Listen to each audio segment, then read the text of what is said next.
친환경을 새롭게 디자인한 그 정량. 네. 제가 막 얘기했어요. 이런 브랜드가 있는데 네. 해보면 좋을 것 같다라고 얘기했는데 한국은 안 돼. 막 주변 사람들이 막 그렇게 얘기를 하더라고요. 대형 모델을 쓰는 게 아니라 인플루언서들 뚱뚱하건 날씬하건 맞아요.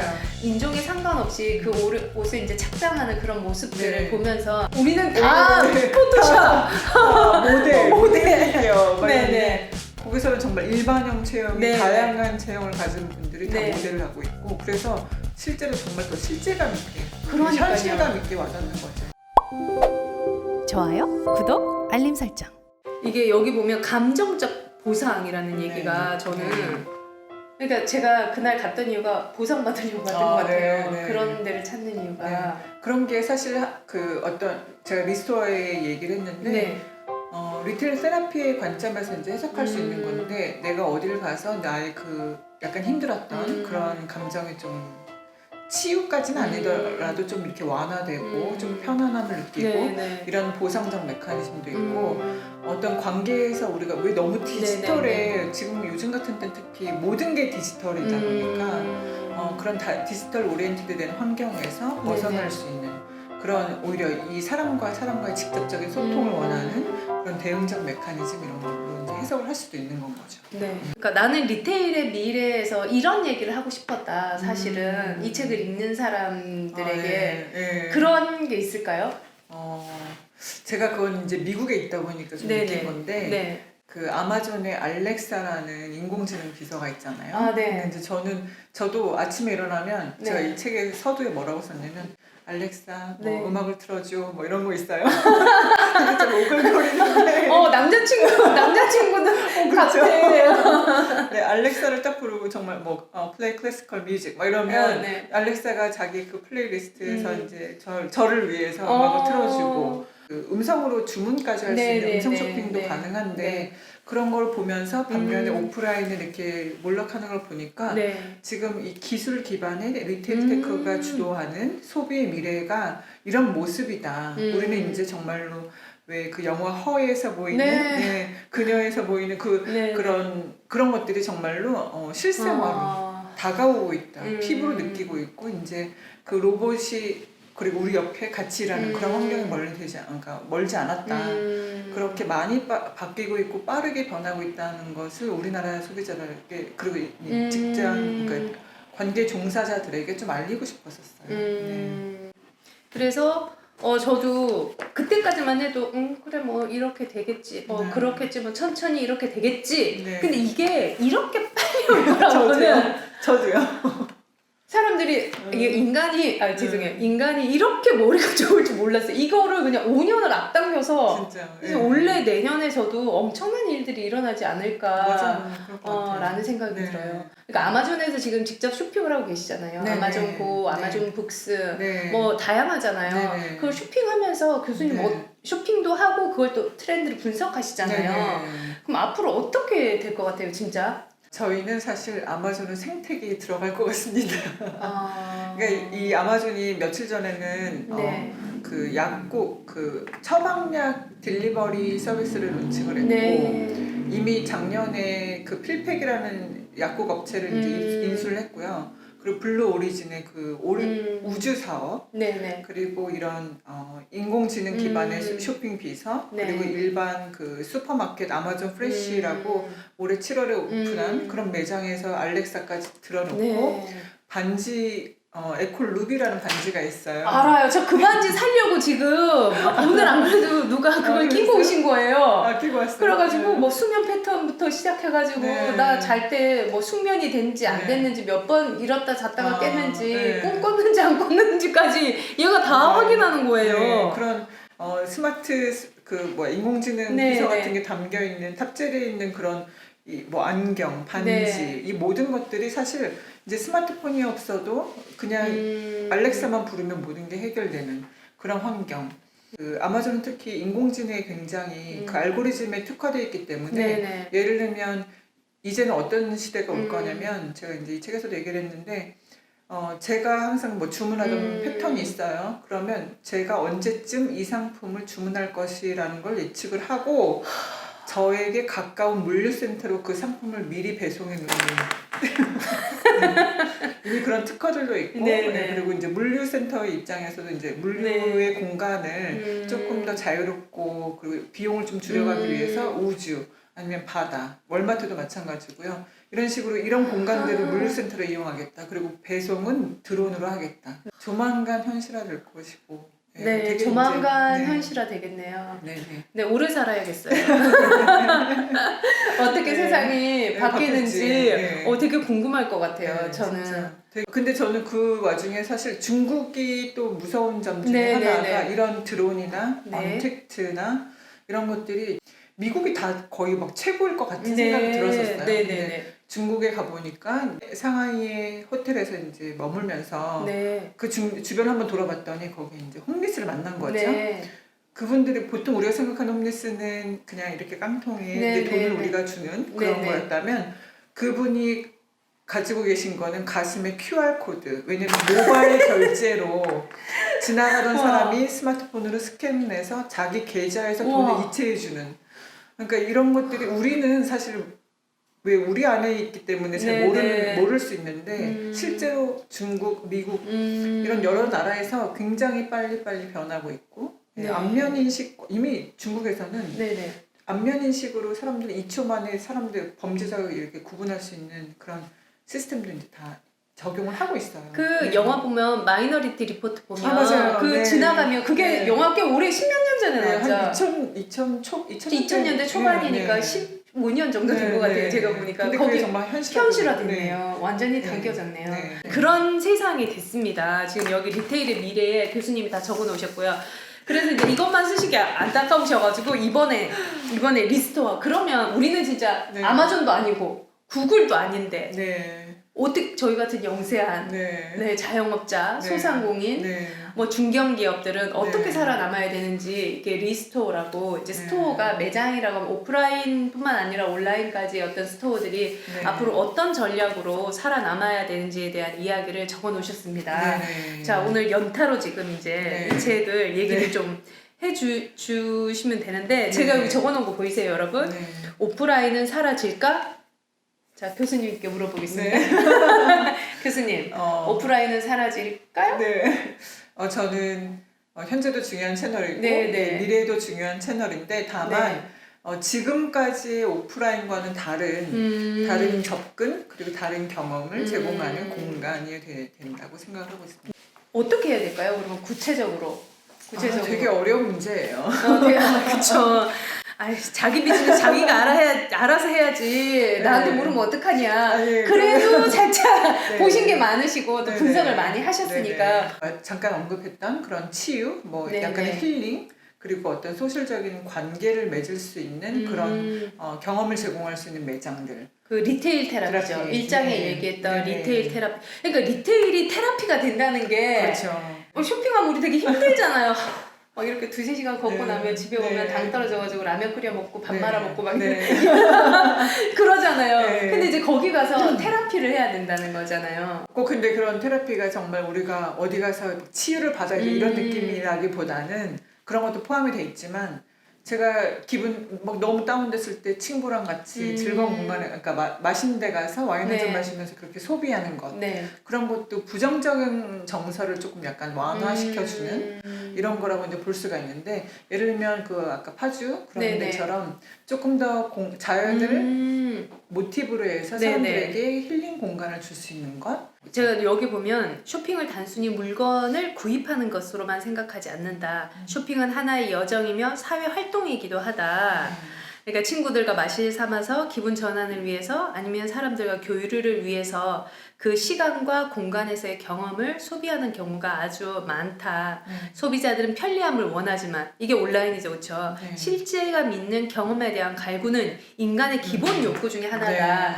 그러시면서 이제 마지막에도 우리가 오프라인이잖아요. 네, 저도 그렇게 생각을 맞아요. 해요. 네. 우리가 디지털의 그 어떤 사이버 인간이 사이버고가 아니잖아요. 네. 그래서 인간은 우리가 그 수렵 채집하던 야생의 본능이 있기 때문에 주말이 되면 갇혀있는 아파트를 떠나서 맞아요. 자연으로 가려고 하는 것처럼 이게 인간의 본성이기 때문에 교수님은 오프라인은 사라지지 않을 것이다 네. 라는 말씀을 해주셨어요. 특히 또 하나 중요한 포인트가 뭐냐면 이 요즘에 굉장히 각광받고 있는 소비자 그룹이 제너레이션 Z인데 Z세대들 이들을 이렇게 조사를 해보니까 네.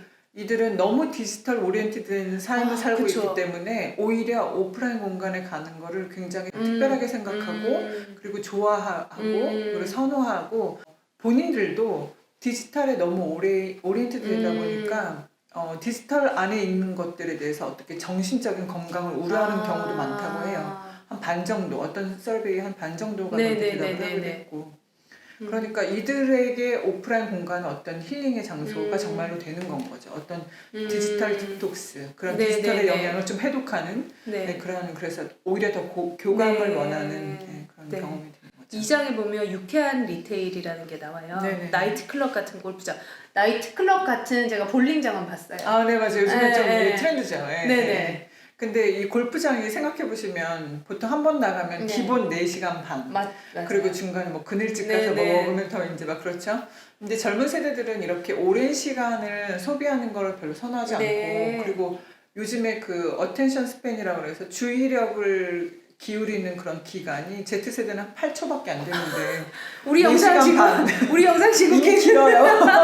큰일 났네. 8초 이내로 자를 수 없고. 이게 길어요. 그래서 사실 뭐 틱톡이나 이런 것들이 계속 인기 있는 이유는 그런 어텐션 스팬이 짧아지는데 그런 것들을 잘 겨냥한 거거든요. 근데 골프장을 생각하면 너무 오래된 막 나이 드신 분들이 하는 오랜 시간이 걸리는 스포츠라고 생각하는데 그런 것들을 조금 컨셉을 바꿔서 조금 더 재미있고 그리고 뭐 9홀만 쳐도 되는 밤에 막 레이저 쇼 이런 것도 있으면 좋겠다. 네, 꼭 나인홀을 다 그렇죠, 쳐야 돼. 그렇죠, 누가 맞아요. 나인홀만. 네, 맞아요. 5홀만 해도 되죠. 네, 그러니까 제가 막 이렇게 들으면서도 영감이 떠오르네요. 우리가 기존에 다 이건 이래야 돼, 이건 이런 거야 되는 거를 뒤집어 보면 거기서 오프라인에 대한 답이 또 나오겠네요. 네. 그런 것들이 사실 지금까지 어떤 그런 고정관념에 있었던 그런 서비스, 그런 상품의 어떤 컨셉을 조금 새롭게 바꿀 수 있는 계기가 될 수 있는 거죠. 그 쿨한 친환경, 저는 이것도 너무 좋았어요. 왜냐면 요즘에 여러분들 뭐 쿠팡이나 배민 뭐 이런 거 새벽 배송 마켓컬리 다 이렇게 이용해 보시면 밖에 아침에 문을 딱 열었을 때 그러니까 배송 맞아요. 박스 맞아요. 쓰레기죠 사실은. 저는 버릴 때마다 마음이 아파요. 네, 저도. 이거 누구한테 갖다 주고 쿠팡에서 다시 요즘 좀 가져가기도 하는데. 그리고 왜 헬로 네이처나 이런 데서는 이제 친환경 재료로 분해가 되는 이런 재료들로 바꾸고 있고 마켓컬리도 마찬가지인데 근데 그런 것들을 실제로 과거에는 이 기업들에서 먼저 우리가 친환경 브랜드입니다 아니면 이런 것들은 이제 환경에 대한 위기의식 같은 게 별로 없었다가 그러니까 일반인들이 느끼기에 이렇게 해도 되나? 약간 플라스틱 이렇게 많이 버려도 되나? 그리고 요즘에 특히나 왜 산불 많이 나고 기후 위기 이런 것들 많이 이제 대두되면서 소비자들이 이제 친환경에 대해서 관심도 더 많이 가지고 될 것인데 중요한 건 이 친환경 브랜드들이 대부분 우리가 친환경이니까 소비자들이 사줄 거야 라고 생각하는 그런 어떤 딜레마가 있어요. 근데 사실 이제 미국에서는 어떤 스타일의 최신 브랜드 그런 것들이 나오냐면 뭐 로시스나 우리나라에도 이제 8월에 온라인으로 들어온 올버즈라는 친환경 울로 만든 스니커즈인데 이런 것들이 있는데 이들은 사실 어떻게 어필을 하냐면 우리의 제품이 굉장히 스타일리시하다 그리고 굉장히 내구성이 좋다 그리고 정말 올버즈 같은 경우는 그 문구가 세상에서 가장 편한 스니커즈라고 해요. 그런데 이제 알고 보면 친환경이다 이렇게 상품의 그 퀄리티 그리고 내구성 왜냐면 소비자들 연구 결과들을 이렇게 보면 소비자들은 친환경이라는 단어를 딱 들으면 저거는 약간 성능이 떨어질 거야 라는 생각이 그게 약간 고정관념이기도 하거든요. 그러니까 그러다 보니까 오히려 그런 걸 강조하는 것보다는 오프라인 공간에서 그런 품질을 직접 볼 수 있는 경험 그리고 이렇게 직접 경험할 수 있는 어떤 그 공간, 그 경험 요소들을 제공하는 것이 친환경 브랜드에게 훨씬 더 그리고 세련된 서비스를 제공하는 것들 이런 것들이 되게 이제 중요해지고 있는 거죠. 네, 저도 올버즈 이 브랜드 유심히 봤는데 네이밍부터 너무 잘한 거예요. 세상에서 가장 편안한 스니커즈니까 네. 버즈잖아요. 네. 새 날아가는. 그렇게 가벼운 깃털처럼. 그러니까 저도 브랜딩을 하는 회사를 운영을 하고 있으니까 이런 네이밍 보면 막 너무 감동을 받아요. 너무 잘했다. 네. 그래서 막 파보면서 얘기했는데 네. 또 교수님이 얘기 주셔가지고 한 번 더 좋았었고 네. 그다음 제가 친환경 중에 되게 유심히 보는 브랜드가 에버레인이었어요. 네네. 그래서 이제 처음에 이제 2016년도에 이 친구들이 온라인으로 네네. 전 백화점에 있었으니까 이게 유통 과정이 얼마나 많이 거치면서 이게 3만 원이 300만 원이 되는 그 과정을 다 지켜봤잖아요. 그쵸. 사실은. 네. 근데 이제 이 과정을 이 친구들이 투명하게 공개하고 다 없애버렸잖아요. 네네. 그런 접근을 사실 네. radical transparency라고 네. 급진적인 뭐 투명주의 뭐 이렇게 표현할 수 있는데 네네네. 사실 그 단어는 너무 어려운 것 같고요. 네. 잘 안 와닿고 네. 그들이 하는 거는 뭐냐면 에버레인은 웹사이트에서 뭐 재료비 얼마, 공인비 얼마, 운임비 얼마 해서 네네. 우리의 가격은 이 정도, 경쟁자는 이 정도. 그리고 뭐 예를 들면 코로나 사태 때 자기들이 몇 명을 해고할 수밖에 없었는데 네. 그런 것들도 우리가 몇 명을 해고해야 되는데 이런 것들이 여러분들에게 불편한 감정을 뭐 들게 했다면 죄송합니다. 굉장히 친환경이지만 그거를 드러내기보다는 어떤 투명한 소통 그리고 네네. 매장에서의 그 상품의 내구성의 소통 이런 것들을 통해서 그 브랜드된 매력을 높이고 그러다 보니까 요즘에 그 특히 Z세대들에게 네네네. 굉장히 인기 있는 브랜드가 된 거거든요. 네. 몰랐을 때는 딱 그 브랜드 앞에 매장에 사람들이 이렇게 줄을 서 있는데 뭐 트렌디하거나 이런 것도 아닌데도 네네네. 매장 분위기는 되게 세련됐지만 상품이 막 디자인이 화려하거나 이런 것도 아닌데 사람들이 줄을 서서 입장하려고 하는 거 보면서 아 저기 되게 특이한 데구나 라는 걸 알게 됐고 나중에 보니까 에버레인이 되게 여러 면에서 모범적으로 친환경을 새롭게 디자인한 정의한 그런 게 나오더라고요. 처음 시작할 때 이게 될까 그래서 한국에 제가 막 얘기했어요. 이런 브랜드가 있는데 해보면 좋을 것 같다라고 얘기했는데 한국은 안 돼. 막 주변 사람들이 막 그렇게 얘기를 하더라고요. 맞아요. 그러면서 저는 그때부터 이 친구들이 어떻게 성장하느냐 이제 꾸준히 지켜봤었고 그리고 이제 매장을 오픈했는데도 대형 모델을 쓰는 게 아니라 인플루언서들 그러니까 자기 맞아. 브랜드와 결이 맞는 인플루언서를 활용해서 실제 내가 뚱뚱하건 날씬하건 맞아요. 인종에 상관없이 그 옷을 이제 착장하는 그런 모습들을 네. 보면서 되게 진정성 있게 하고 있다라는 생각을 했었어요. 우리는 네. 다 포토샵!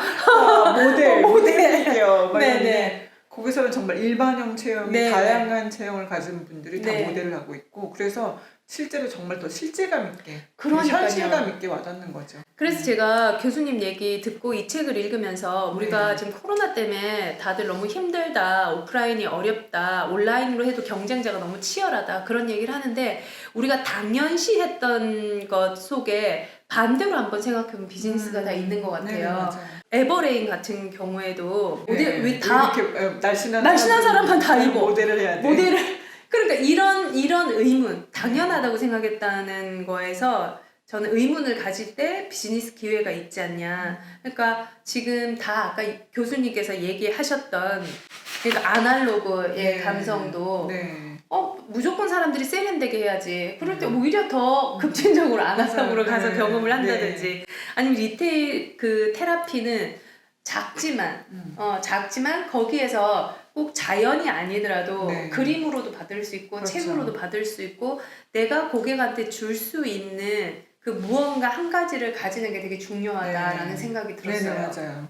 그렇게 제공하기 위해서는 사실은 그 각자의 비즈니스 안에서 자기들이 타겟하고 있는 고객들을 이해하는 것이 제일 중요하고요. 맞아요. 왜냐하면 이거는 어떤 한 공식이라는 게 적용돼서 모든 매장에 살아남을 수 있다 이런 정답은 이제 없거든요. 그렇죠. 우리들이 타겟하고 있는 고객들이 뭐가 불편한지 그런 페인 포인트 그리고 이들이 뭐가 필요한지를 좀 고객의 입장에서 아니면 좀 그 객관적인 입장에서 관찰을 해볼 필요가 있는 것 같아요. 네. 되게 결국은 그러니까 많은 고객이 아니라 나의 고객만 오면 돼요. 맞아요. 저도 그런 것 같아요. 저도 그 이랑주 TV 하면서 그러니까 저와 결이 맞는 분들하고 천천히 가고 있는 것 같아요. 그러니까 뭐 세상에서 다 돈 얘기하고 다 건물 제가 그 돈도 잘 모르고 건물도 잘 모르는데 제가 그 얘기 할 수가 없잖아요. 그럼 진정성도 없어지고 그래서 저는 그냥 그 이랑주 TV를 좋아하시는 그러니까 어떤 일에 항상 영감을 받고 새로운 걸 배우는 걸 좋아하고 새로운 정보를 나만의 것으로 만들기를 좋아하는 사람들이 이걸 봤으면 좋겠다는 생각을 가지고 있어요. 네. 그래서 교수님 오늘 막 앞에 대단하게 피곤한 일정이 있으셨는데도 오셔가지고 이렇게 거의 오랫동안 촬영해 주셔서 너무 감사드려요. 아닙니다. 감사합니다. 아니 혹시 또 네. 뭐 미처 못다한 얘기가 있다면 해주셔도 네, 될 것 같아요. 제가 작년에 리테리 미래가 나오고 올해 리스토어가 나오고 제가 사실 이거를 구분해서 봤지만 네. 이렇게 두 책을 딱 쓰고 나니까 이게 분리된 건 아니고 오히려 서로 보완해 나가면서 전반적으로 봐야 된다는 생각이 들더라고요. 네. 왜냐하면 아무리 또 온라인만의 가치를 제공하는 곳이라고 해도 또 편의성이 중요할 수밖에 없는 상황이고 그렇다면 간단하게라도 모바일 오더 아니면 이런 것들이 사실 이게 이분법적으로 분리된다기보다 네. 조금 전반적으로 통합적으로 바라보고 준비하시는 것이 또 좋을 것 같고 네. 마지막으로 드리고 싶은 말씀은 위기가 어떻게 네. 보면 기회의 시작이 맞아요. 기회를 맞이하는 어떤 시작점이 될 수가 있는 거죠. 그런 말 많이 들어보셨을 텐데 2003년에 사스가 유행했을 때 네. 중국의 알리바바가 그때 당시에 갑자기 온라인 그런 그 기회를 잡은 거기 때문에 지금 이만큼 큰 비즈니스로 성장할 수 있었고 지금 너무 위기라서 너무 위축되는 것보다는 이때를 계기로 지금 새로운 어떤 스타트업의 마음으로 네. 조금 더 초심으로 돌아가서 우리 고객을 조금 다시 한번 분석해보고 그들이 원하는 것을 제공하는 게 어떤 방법이 있을까. 만약에 그게 기술이라면 기술로 해결하는 거고 공간만의 가치라면 그 공간에 더 집중해서 특별한 경험을 제공하는 그런 접근 방법들을 좀 써보시면 좋지 않을까, 조금이라도 도움이 되지 않을까 싶습니다. 네. 정말 네. 한국 독자들을 위해서 네. 미국과 한국에 오가면서 이렇게 좋은 책 써주셔서 진짜 제가 너무 감사하고 저도 이제 컨설팅을 하면서 정말 도움을 많이 받은 책이에요. 제가 감사하죠. 네, 건강관리 잘하시고 또 네. 세 번째 책도 조만간 출시되지 않으실까. 그러면은 또 한 번 더 좋은 콘텐츠로 한국의 비즈니스 하시는 분들에게 도움이 되셨으면 좋겠습니다. 오늘 출연해 주셔서 너무 감사드려요. 네, 감사합니다. 감사합니다.